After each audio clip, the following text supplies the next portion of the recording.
عليك يا حبيب السلام عليك তুমি প্রিয় সাইদি তোমাকে জানাই সালাম অমর শিল্পী তুমি প্রিয় সাইদি আবুল আহাব এ শুধু নবীর মিলাদ নিয়ে জন্ম নিয়ে আনন্দ করেছিল। ঈসার মিলাদ অর্থ কি? জন্ম বৃত্তান্ত।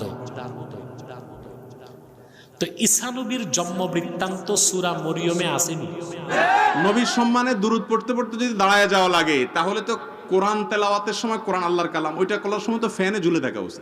ওনাদের কারো কাছে যদি এই ধরনের দলিল থাকে যে হুজুর আমরার কাছে দলিল আছে মিলাদ ও বইয়া থাউন লাগবো, বইয়া থাকলেই হাদিসের উপরে আমল হইব, এর লেগে আমরা বইয়া ছিলাম। তাহলে সাহাবীরা কেন মিলাদ পড়েন নাই? তারা কেন ইয়া নবী সালাম আলাইকা ইয়া রাসূল সালাম আলাইকা একযোগে দাঁড়ায় পড়ে নাই? কারণ আহলে সুন্নাত ওয়াল জামাতের ইমামদের সাথে আমাদের বক্তব্য মিল আছে, আপনারটা মিল নাই। আর ইবনে আব্দুল ওয়াহাব নজদিও কিয়ামের বিরুদ্ধে কথা বলছে বলে আমরা কথা পাই না। আসসালামু আলাইকুম ওয়া রাহমাতুল্লাহি ওয়া বারাকাতুহু। যারা আমার এই ভিডিওটি দেখছেন দেশে ও প্রবাসে সবাইকে আন্তরিক মোবারকবাদ। দর্শক শ্রোতা, যারা মিলাদ কিয়াম মানে না, মিলাদ কিয়ামকে বেদাত বলে, তাদেরই একজন বড় মাওলানা তারেক মনোয়ার সাহেব তিনি নিজে স্টেজে দাঁড়িয়ে মুসল্লিদেরকে নিয়ে মিলাদ কিয়াম করেছেন। আজকে আপনাদেরকে এই বিষয়ে বিস্তারিত দেখাবো এবং কি তার সাথে মিলাদ কিয়াম যারা মানেন আহলে সুন্নাত ওয়াল জামাতের উলামায়ে কেরাম বা অনুসারী, তারা কোন দলিলের ভিত্তিতে মিলাদ কিয়াম করে থাকেন, আজকে এই সব বিষয় তুলে ধরার চেষ্টা করব। দর্শক শ্রোতা, কথা না বাড়িয়ে প্রথমে চলুন জামাতের আলেমরা মিলাদ কিয়াম সম্পর্কে কি বলে সেই ভিডিওটি দেখে আসি। আবুল আহাব এ শুধু নবীর মিলাদ নিয়ে জন্ম নিয়ে আনন্দ করেছিল। আপনাদের সিলেট বিভাগে তো মিলাদ নিয়ে পাগল। মিলাদের বিরুদ্ধে না, কিন্তু মিলাদুন নবী বানিয়েছেন আপনি কোন দলিল দিয়ে বলেন তো? সাহাবা ইকরামের চাইতে কি নবীকে আপনি বেশি ভালোবাসা দিতে পারবেন? আপনি তো ভালোবাসেন নবীকে জিলাপির জন্য, খেচুড়ির জন্য। সাহাবা ইকরাম তার ওই জন্য ভালোবাসে না। এমনকি আল্লাহর নবীর চাচা, এই যে যেটা জাহান্নামী চাচা আবুল আহাব, তার মতো আপনি মিলাদ পড়ে ভালোবাসা দিতে পারেন। এই আবুল আহাব নবীর মিলাদে জন্মে, মিলাদ মানে জন্ম, মিলাদ মানে কি? তার জন্মে এত খুশি হয়েছিল, বাকরুদ্ধ হয়ে গেছে, কথা বলতে পারে না। বেশি খুশি হলে মানুষ আর কথা বলতে পারে না। কি কথা বলছেন না কেন? এই দুইটা আঙ্গুল দিয়ে বলেছিল, দাসী তোরে আজাদ করে দিলাম, এত বড় খুশির সংবাদ আমার ভাতিজা হয়েছে, এই সংবাদ জানালি, যা তোরে মুক্ত করে দিলাম। যাদের বিবেক আছে, যাদের মাথায় মগজ আছে, তাদেরকে বলছি, আবুল আহাব টাকা দিয়ে কেনা কাজের মেয়েকে আজাদ করে দিয়েছে নবীজির মিলাদে জন্মে, নাকি? এই লোকটাই যখন নবীজি নবুয়ত পাওয়ার পরে বললেন আমার আদর্শ মেনে নেন, সর্বপ্রথম পাথর নিক্ষেপ করেছিল নবীর দিকে এই আবুল আহাব। বাংলাদেশে আজ অনেকে নবীর মিলাদে খুশি, জন্মে খুশি, মিলাদুন নবী পর্যন্ত পালন করতে খুশি। আল্লাহর নবীর যখন আদর্শের কথাগুলো বলা হয়, ওই লোকটাই তখন বাঁকা চোখে তাকায়। আমার তো মনে হয় আচরণ ঠিক আবুল আহাবের মতো। আপনি যদি কথা না বোঝার ভান করে থাকেন, আমার কিছু করার নেই। দুরূদ পাঠের জন্য একত্র হওয়ার নাম হলো মিলাদ। দুরূদ পাঠের জন্য সবাই একত্র হওয়ার নাম কি? মিলাদ। কোরআন এবং হাদিসে দুরূদ পাঠের আমলটাকে ইন্ডিভিজুয়াল আমল হিসাবে রাখা হয়েছে। এটা যার যার আমল, এটার জন্য একত্র হওয়ার কোনো প্রয়োজন। হজ একা একা করার জিনিস না, 5 ওয়াক্ত নামাজ পুরুষরা একা একা পড়ার জিনিস না, এখানে জামাতে পড়তে হয়।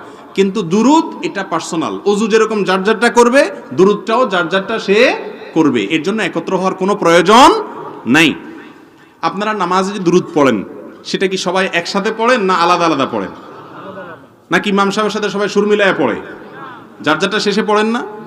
নামাজের মধ্যে দুরূদ যদি যার যারটা শেষে পড়লে হয়, নামাজের বাইরেও দুরূদ যার যারটা শেষে পড়লে হবে ইনশাআল্লাহ। আর দুরূদের পাশাপাশি মিলাদের মধ্যে দুরূদ পড়তে পড়তে নবীর সম্মানে দাঁড়ায় যাওয়া, এটার নাম হলো কিয়াম। আমি একটা কথা প্রায় বলি, নবীর সম্মানে যদি দুরূদ পড়তে পড়তে দাঁড়ায় যাওয়া লাগে, তাহলে তো আল্লাহর সম্মানে কোরআন পড়তে পড়তে লাফানো উচিত, ঠিক না? ঠিক বলেন। নবীর সম্মানে দুরূদ পড়তে পড়তে যদি দাঁড়ায় যাওয়া লাগে, তাহলে তো কোরআন তেলাওয়াতের সময় কোরআন আল্লাহর কালাম, ওইটা করার সময় তো ফ্যানে ঝুলে থাকা উচিত। বোঝা গেল এগুলোর সাথে আসলে কোনো সম্মানের সম্পর্ক নাই। অনেক সময় দেখা যায় দাঁড়ায়া, আবার সবাই গোল হইয়া দাঁড়ায়া মাঝখানে একটা চেয়ার বা বালিশটা আগে নবীজি এসে বসার জন্য, ঠিক না বে ঠিক? তো নবীজি আসবে কিভাবে? সবাই গোল হইয়া দাঁড়াইছেন, মাঝখানে বালিশ রাখছেন, উনি আসবেনটা কোন দিক দিয়া? সে রাস্তাই তো বন্ধ করে দিছে। বোঝা গেল এগুলো কোনো সঠিক কাজ না। মিলাদ কি? অনেকের মতে পড়া যায়, আবার অনেকের মতে মিলাদ পড়া যায় না। অনুগ্রহ করে সঠিক ব্যাখ্যা জানাবেন। মিলাদটা রাসূলের যুগে ছিল না। মিলাদ মানে জন্ম, মৌলুদ থেকে মিলাদ। তখন এই মিলাদটা রাসূল করিম সাল্লাল্লাহু আলাইহি ওয়াসাল্লামের জন্ম বৃত্তান্ত। এই জন্ম বৃত্তান্তের যে সিস্টেম আমাদের দেশে, উপমহাদেশে চালু হয়েছে, কতগুলো লোক এক জায়গায় বসে তারপরে সব দাঁড়াইয়া নবী সালাম আলাইকা কোরআন সুরে সমস্বরে একযোগে পড়লো, এইটা রাসূলের যুগে ছিল না। এটা সাহাবায়ে কেরামের যুগে ছিল না, এটা তাবিঈনদের যুগে ছিল না, এটা তাবিঈনদের যুগে ছিল না। এখন আপনারা মনে করেন যে কোন জিনিসে খুব সওয়াব আছে এমন কোন জিনিসকে রাসূলুল্লাহ আমাদেরকে জানান নাই, সাহাবায়ে কেরাম আমাদের জানান নাই। আপনারা কি এই ধরনের বিশ্বাস করবেন? এরকম বিশ্বাস করবেন? যাতে সওয়াব আছে রাসূলুল্লাহ সব আমাদের জানাইছেন, সাহাবায়ে কেরাম আমাদের সব জানাইছেন। তো মিলাদে যদি সওয়াব থাকতো তো রাসূলুল্লাহ বললেন না কেন? সাহাবীদের চাইতে আমরা কি বেশি রাসূলুল্লাহকে ভালোবাসতে পারবো? জবাব দেন, পারবো? তো যদি এইটা রাসূলুল্লাহর ভালোবাসার কারণে হয়, তাহলে সাহাবীরা কেন মিলাদ পড়েন নাই? তারা কেন ইয়া নবী সালাম আলাইকা, ইয়া রাসূল সালাম আলাইকা একযোগে দাঁড়ায় পড়ে নাই? এই কথাগুলি বোঝেন আপনারা? রাসূলের যুগে নাই, সাহাবীদের যুগে নাই, তাবিঈনদের যুগে নাই, তাবিঈনদের যুগে নাই। রাসূলুল্লাহর ইন্তেকালের 600 বছর পর মিলাদ আবিষ্কার হয়েছে। এইরকম একটা সুস্পষ্ট বিদআত মুসলমানদের পালন করা উচিত নয়। দর্শক শ্রোতা, আপনারা দেখতে পেয়েছেন জামাতের আলেমরা কিন্তু বলেছেন মিলাদ কিয়াম এটা নাজায়েজ, এটা করা যাবে না, এটা নবীর যুগে করেনি এবং কোনো সাহাবীও করেনি, কোরআন হাদিসে এই বিষয়ে কোনো কিছু নেই, যে কারণে তারা মিলাদ কিয়ামকে বেদাত বলে থাকে। এবং কি রাসূলের সম্মানে যে আমরা কিয়াম করার সময় দাঁড়িয়ে যাই, এটা করলে নাকি আল্লাহর সম্মানে ফ্যানের সাথে ঝুলে থাকা লাগবে, এই ধরনের তিনি ব্যঙ্গ করে কথা বলেছেন। তবে এই বিষয় নিয়ে আহলে সুন্নাত ওয়াল জামাতের উলামায়ে কেরাম কিসের ভিত্তিতে মিলাদ কিয়াম পালন করে, আসলে কি কোনো দলিল রয়েছে? চলুন সেই ভিডিওগুলো দেখে আসি। দাঁড়ায়া কিয়াম কইরা নবীজিরে সালাম দিলে গুনাহ হইব এমন একটা দলিল কারো কাছে থাকলে 1 মিনিট টাইম দিলাম আমার দেন।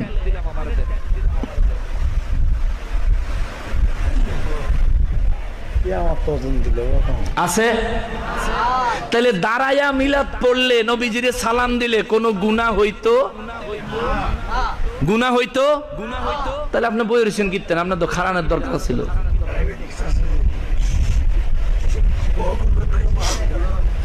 তাইলে আপনি বসে আছেন কেন? আপনি যে বইয়া রয়েছেন যে দলিলে আমি খার হয়ে গেছি কে, সেই দলিলে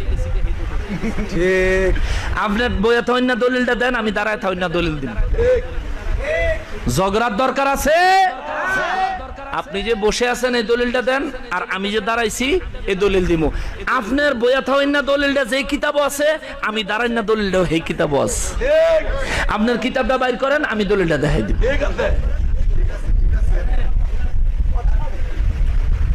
কেন ফিতনা সৃষ্টি করেন?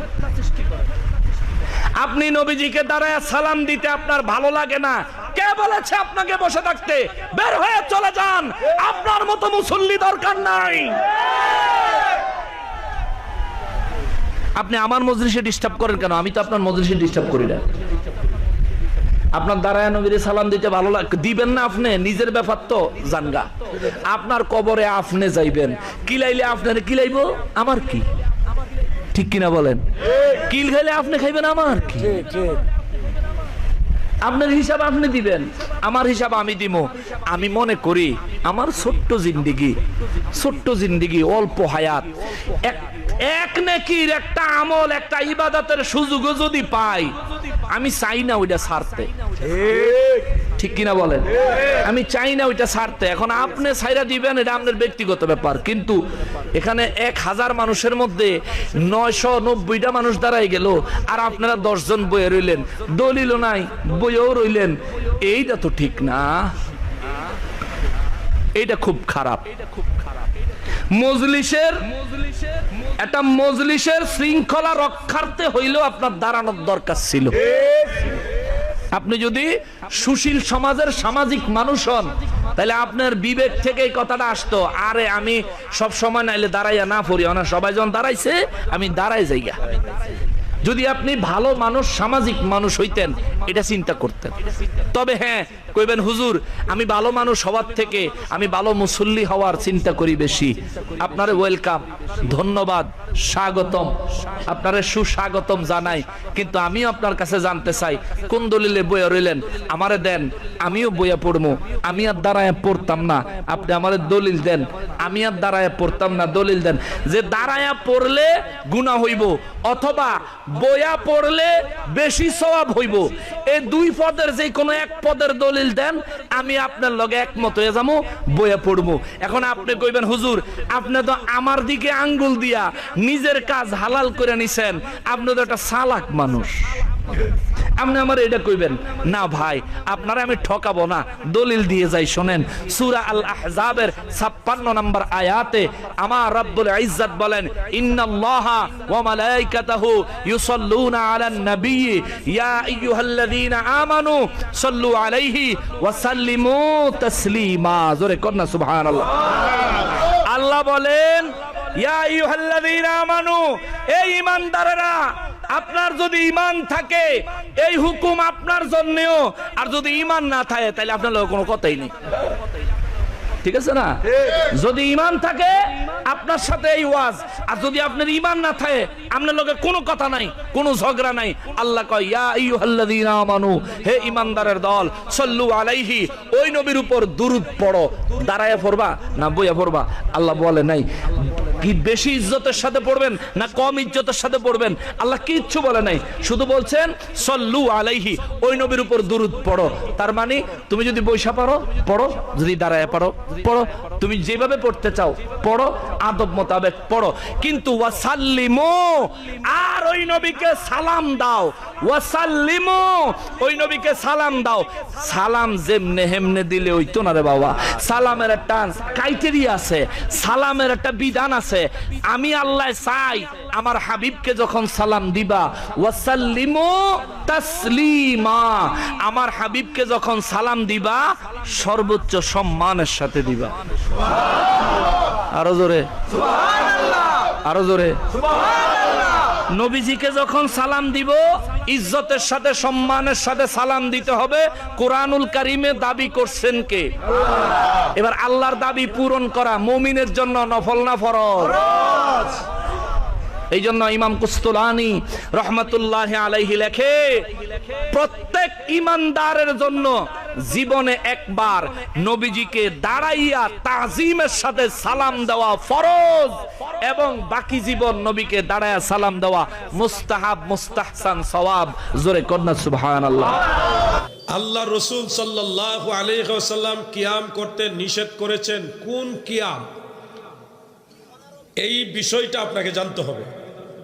ইমাম খাত্তাবী রহমাতুল্লাহ আলাইহি, ইমাম বাইহাকি, ইমাম ইবনু হাজার আসকালানি, ইমাম বদরুদ্দিন আইনি, ইমাম শিহাবুদ্দিন কাস্তালানি, ইমাম মুল্লা আলী কারি, সমস্ত মুহাদ্দিসিনে কেরাম যেই হাদিসগুলোকে কিয়ামের নিষেধাজ্ঞার অন্তর্ভুক্ত ধরা হচ্ছে, তিনটা হাদিস। কয়টা? হযরত আমিরে মুআবিয়া রাদিয়াল্লাহু আনহু থেকে একটা রওয়ায়াত, হযরত আনাস ইবনে মালিক রাদিয়াল্লাহু আনহু থেকে আরেকটা রওয়ায়াত, আরেকটা হলো হযরত আবু উমামা বাহিলি রাদিয়াল্লাহু আনহু থেকে। এই তিনটা রওয়ায়াত মিশকাত শরীফের 403 পৃষ্ঠায় 402 পৃষ্ঠার মধ্যে আছে। এই তিনটা হাদিস আপনারা মিশকাত শরীফে পাবেন, তিরমিজিতে অন্যান্য কিতাবে আছে। এই তিনটা হাদিসকে কেন্দ্র করে যারা বলছেন কিয়াম করা নিষেধ, আপনারা একটু কষ্ট করে বুখারী শরীফের সরা ফাতহুল বারি, বুখারী শরীফের সরা উমদাতুল কারি, বুখারী শরীফের সরা ইরশাদুস সারি, আবু দাউদের সরা বাজলুল মাজহুদ ফি হাল্ল আবি দাউদ, মিশকাত শরীফের সরা মিরকাতুল মাফাতিহ, এই 5টা কিতাবের নাম বললাম। দয়া করে 5টা কিতাবে আপনি দেখেন, আমি আপনাকে সহযোগিতা করব। সেখানে উল্লেখ রয়েছে বি তারিকিল আযীম আও তারিকিল ফখর ওয়াল কিবার। ফখর, অহংকার, গর্ব করে কেউ যদি মনে করে লোকের আমার জন্য দাঁড়িয়ে থাকুক, অহংকারীদের জন্য কেউ যদি দাঁড়িয়ে থাকে বা অহংকারীরা যদি ফখর করে অহংকার করে মনে করে লোকেরা আমার জন্য দাঁড়িয়ে থাকুক, এই সিস্টেমে, এই উদ্দেশ্যে, এই তরিকায় কিয়াম করা আল্লাহর রাসূল নিষেধ করেছেন। এখন আমরা যে কিয়াম করি, আমরা কি অহংকারের কারণে করি না রাসূলের মহব্বতের কারণে করি? তাহলে হাদিসে যেই কিয়াম নিষেধ ওই কিয়াম আমরা করি না। আমরা যেই কিয়াম করি ওই কিয়াম এই হাদিসে নিষেধ না। আমি আমার বক্তব্য বলছি না, আমার ব্যক্তিগত মত বলছি না। সালফে সালিহিনের ফয়সালা যদি আপনি না মানেন, ইমাম খাত্তাবীকে যদি আপনি না মানেন, ইমাম বাইহাকি যদি না মানেন, ইমাম বদরুদ্দিন আইনিকে যদি না মানেন, ইবনু হাজার আসকালানিকে যদি না মানেন, মোল্লা আলী কারিকে যদি না মানেন, আপনাদের দেওবন্দি আলেম খলিল আহমদ সাহারানপুরীকে যদি না মানেন, যদি এই আকাবিরিন বড় বড় মুহাদ্দিসিন উনাদেরকে যদি না মানেন, তাহলে আমরা কেন আপনাদের মানতে যাব? সালফে সালিহিন এই হাদিস সম্পর্কে পরিষ্কার ক্লিয়ার করে গেছেন, এটা বিতারিকিল ফখর ওয়াল কিবার। ফখর, অহংকার, গৌরব, অহংকারের কারণে কেউ যদি কিয়াম করে বা করায়, ওই কিয়ামকে বলা হয়েছে মাকরুহ, নাজাইজ, আল্লাহ রাসূল নিষেধ করেছেন। কিন্তু সমস্ত মুহাদ্দিসিনে কেরাম এই ব্যাপারে একমত, ইমাম নববী সহকারে, যে আল কিয়ামু আলা ওয়াজহিল বিররে ওয়াল ইকরামে জায়েজুন বাল মুস্তাহাব্বুন। আল কিয়ামু, কিয়াম করা, আলা ওয়াজহিল বিররে, সৎ উদ্দেশ্যে বা সৎ তরিকায়, নিয়তে, সৎ পদ্ধতিতে, ভালো পদ্ধতিতে, ওয়াল ইকরামে, সম্মানার্থে কিয়াম করা মুহাদ্দিসিনে কেরাম, আইম্মায়ে কেরাম বলেছে মুস্তাহাব, জায়েজ। এটা আমার ফয়সালা না।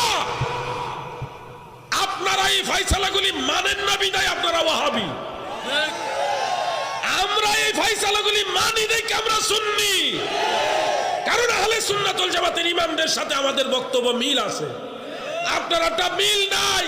আর ইবনে আব্দুল ওয়াহাব নজদিও কিয়ামের বিরুদ্ধে কথা বলছে বলে আমরা কথা পাই না। আপনারা তো ওয়াহাবিও না।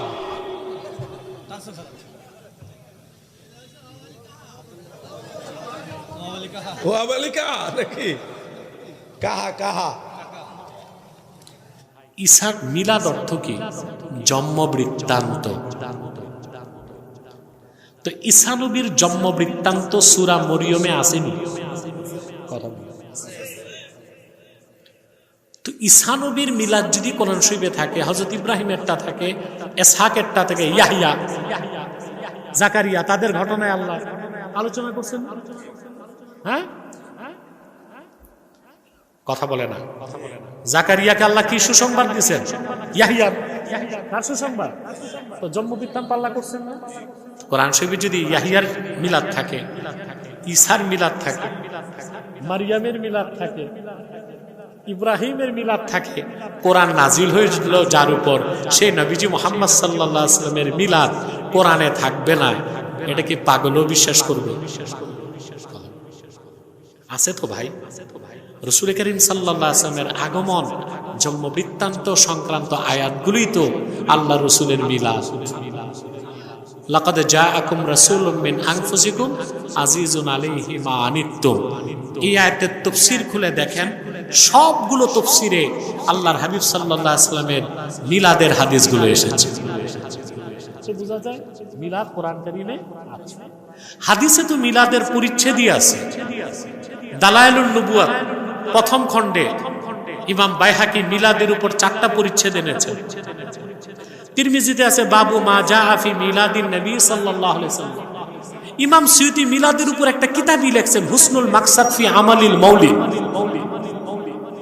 ইবনে কাসিরের মতো ব্যক্তি রাসূলুল্লাহর মিলাদের উপর কিতাব লিখছেন, মোল্লা আলী কারি লিখছেন। অতএব আল্লাহর হাবিব মুহাম্মদ সাল্লাল্লাহু আলাইহি ওয়াসাল্লামের মিলাদ পড়া, শোনা অতি উত্তম ইবাদত। এই ক্ষেত্রে কোনো মুসলমানের সন্দেহ থাকতে পারে না। হ্যাঁ, মিলাদ শরীফের যে কিয়াম, এই ক্ষেত্রে আমরা জনপুর ফুরফুরা ওলামায়ে দেওবন্দের একটা বিরাট অংশের মতে এটা মুস্তাহাব মুস্তাহসান, সওয়াবের কাজ। কেউ যদি করে সওয়াব পাবে, কেউ যদি না করে গুনাহগার হবে না, কিন্তু যে বাধা দিবে, ফিতনা সৃষ্টি করবে, সেই গুনাহগার। কথাটা বুঝছেন না? এই ব্যাপারে আমার ডকুমেন্টারি আলোচনাগুলো দেখে নেবেন। এখন তো রাত বেশি হয়ে গেছে, আমি শুধু একটু টাচ দিয়ে গেলাম। মিলাদ কিয়ামের উপর আমার আলোচনা আছে, ডকুমেন্টারি দেখবেন ইনশাআল্লাহ। আল্লাহ আমাদেরকে কবুল করুন। দর্শক শ্রোতা, আপনারা দেখতে পেয়েছেন আহলে সুন্নাত ওয়াল জামাতের উলামা কিরাম অসংখ্য দলিল দিয়েছেন মিলাদের পক্ষে এবং কি কিয়ামের পক্ষে। মিলাদ কিয়াম করা যাবে, এটা জায়েজ, এটা বেদাত না, এবং কি আগের থেকেও এই মিলাদ কিয়াম পালন করেছে অন্যান্য ইমামগণ সবাই। দর্শক শ্রোতা, সেই বিষয়টি তুলে ধরার চেষ্টা করেছে। তবে কথা না বাড়িয়ে চলুন, তারেক মনোয়ার সাহেব যে নিজেই মিলাদ পড়ে, কিয়াম করে, চলুন সেই ভিডিওটি দেখে আসি। এই মনে বাধা মানে না, ইয়া নবী সালাম, ইয়া রাসূল সালাম, ইয়া হাবিব সালাম আলাইকা সালাম, ইয়া রাসূল আল্লাহ ওয়া ইয়া হাবিব আল্লাহ। নবীজি আছেন মদিনায়, কাঁদেন গো উম্মতের মায়ায়, সালাম জানাই বাংলায় দাঁড়ায়া, ধন্য করিও শাফাত করিয়া, ইয়া নবী সালাম আলাইকা, ইয়া রাসূল সালাম, ইয়া হাবিব সালাম আলাইকা সালাওয়াত, বালাগাল উলা। দর্শক শ্রোতা, আপনারা দেখতে পেয়েছেন তারেক মনোয়ার সাহেব, তিনি কিন্তু স্টেজে দাঁড়িয়ে তিনি কিন্তু মিলাদ করেছেন এবং কি কিয়াম করেছেন। তাহলে যারা আজকে নাজায়েজের ফতোয়া দেয়, তারাই কিন্তু মিলাদ কিয়াম করে, কিন্তু স্টেজে জায়গায় জায়গায় গিয়ে তারা এই মিলাদ কিয়ামকে নাজায়েজ বলে, আবার টাকা পাইলে সেটা জায়েজ হয়ে যায়। আসলে তাদের মধ্যে মুনাফিকি রয়েছে, সেই বিষয়টি আসলে মানুষ বুঝে গেছে। তবে আজকের এই ভিডিওটি এই পর্যন্তই। ভিডিওটি ভালো লাগলে অবশ্যই লাইক কমেন্ট শেয়ার করবেন এবং কি চ্যানেলটি সাবস্ক্রাইব করবেন। আল্লাহ হাফেজ।